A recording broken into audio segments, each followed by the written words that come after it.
Waterloo is one of hundreds of delightful little communities scattered across Wisconsin. Its claim to fame, the home of America's bicycle company.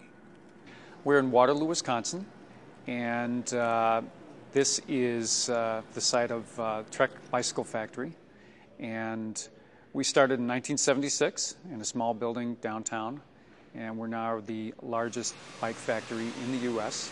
And we make the bikes that Lance-Armstrong used, and so really we're one of the most successful bike companies in the world, and it all started in the small town of Waterloo, Wisconsin about 30 years ago. I think one thing that makes us so successful is innovation. We really pioneered carbon fiber bikes. And of course, carbon fiber, if you're a racer, is absolutely the most desirable material. And we've been the most innovative company in terms of design. And Lance-Armstrong had a lot to do with that. He really pushed our design team to constantly innovate and make better bikes and lighter weight bikes. This bike set records not only on the course, but for the time it took to develop the bike.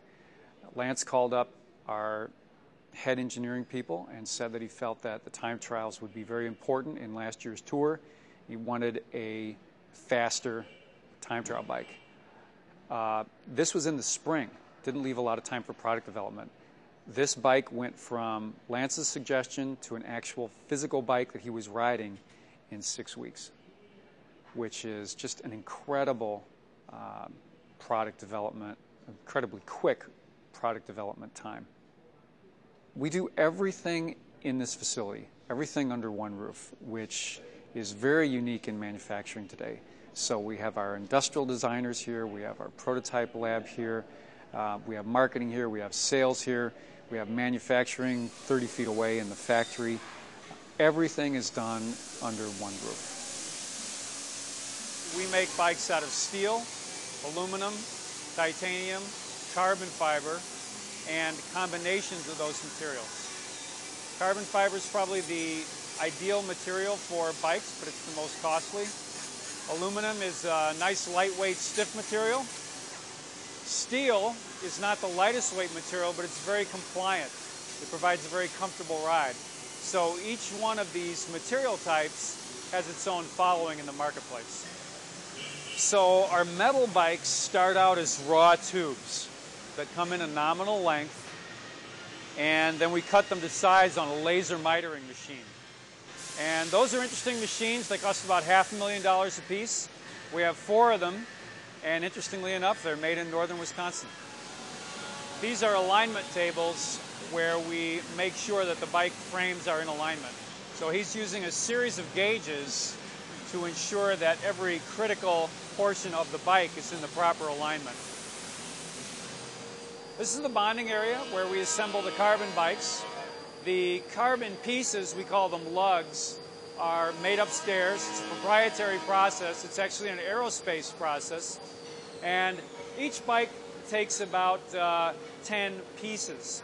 So we make them upstairs, and we bring the pieces down here where they're assembled in a jig. And we use an aerospace epoxy. And some people say, gee, my bike is glued together. But actually it is an aerospace process. It's the same type of process that's used for increasingly passenger jets. And originally this process started out with bonding carbon components of military and aerospace. And for example, most fighter jets have bonded carbon components.